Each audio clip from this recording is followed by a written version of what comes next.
All right, 6:41 is your time. It's an annual summit held to help people learn about how to manage their diabetes. And joining us now this morning is Gary Shiner and Brandon Denson. Thank you both for being here. Now, you may recognize Brandon from Michigan State Spartans, football player, Spartan Dog, joining us with us. And what you may not know is both of these guys here, fit, healthy men, and you both are managing diabetes. Not quite as fit as this guy. Yeah, he's gigantic, right? Linebacker for Michigan State.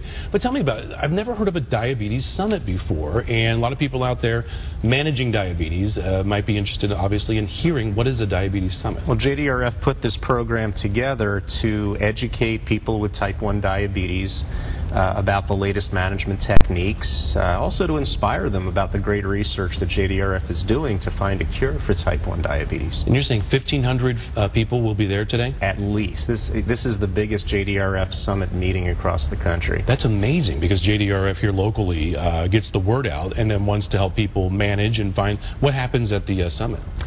There are keynote presenters, there are breakout sessions to teach families about managing type 1 diabetes effectively.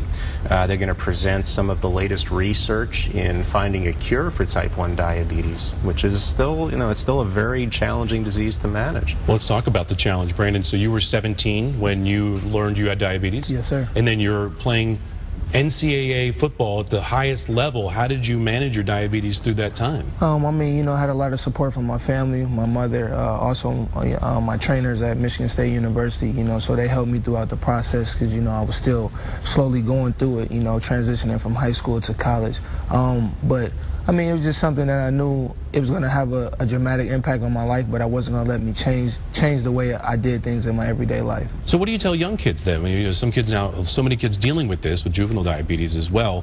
How do you present as like an inspiration to them, because you're so big and strong? I mean, I think no matter whatever you do in everyday life, I think you have goals that you set and you try to obtain. And I mean, this is just a crutch in my life. I could let it stop me, but the message that I present to the kids is no matter what, you can be whatever you want to be, whether you want to be a doctor, a lawyer, a professional football player, if you want to be a ballerina. These are things that you can do. You just have to put your mind to it. And I mean, there's going to be obstacles in everyday life all the time. But you know what? I mean, the sky's the limit ultimately. Let's talk about this summit today. It's at Wayne Community College, and 1,500, and it's all day long.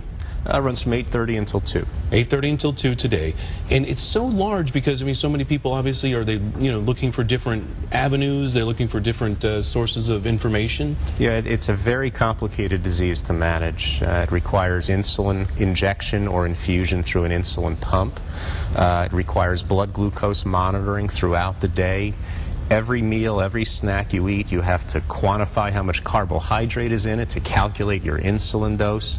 And then with exercise, you have to make a multitude of adjustments to keep your blood sugar within a healthy range so that you can perform safely. It is so complicated, but all that talk today kind of wrapped up in a package about how to manage and some different ways of managing as well. That's right. That's right. And there's also, like I mentioned, a lot of inspirational programs going on at the conference today, talking about where we're at towards curing type 1 diabetes. And JDRF is funding research nationwide and internationally, for that matter, to find a cure for type 1 diabetes, because the complications are still deadly. Sure. It's still the leading cause of blindness and kidney failure in this country.